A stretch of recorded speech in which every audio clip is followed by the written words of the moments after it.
Depois ponho aqui 50 mililitros.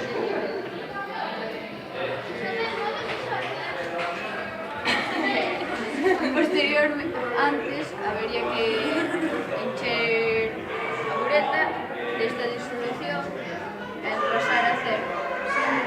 Despois,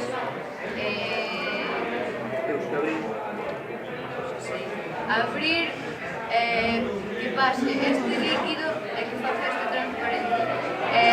La diferencia de cero ao número que este será os mililitros que despois meteremos na fórmula e sacaremos miligramos de oxígeno disuelto por cada litro de agua.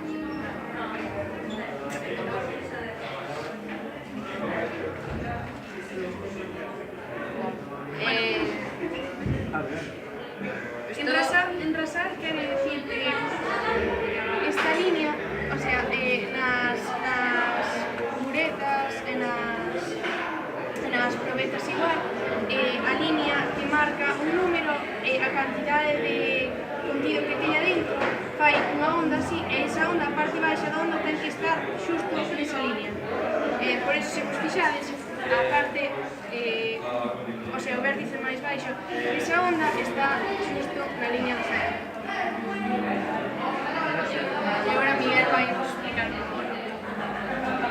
pois vais abrindo pouco a pouco a bureta, pouco a pouco a bureta hasta que este líquido se vuelva transparente.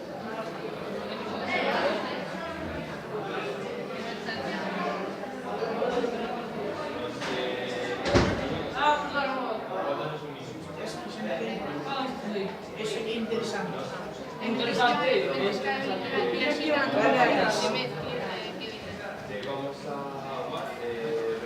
Está moi bonito.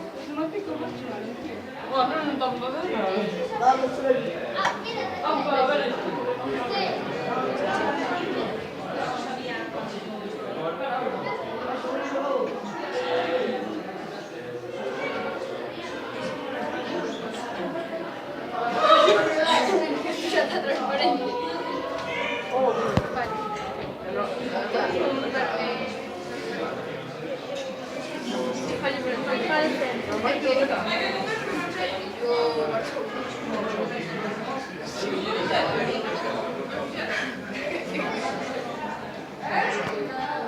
Bueno, que como podes ver que vai incolora e a cantidade de cero neste caso hai que fijarse ben onde está o vértice máis baixo, sería 3,1 que está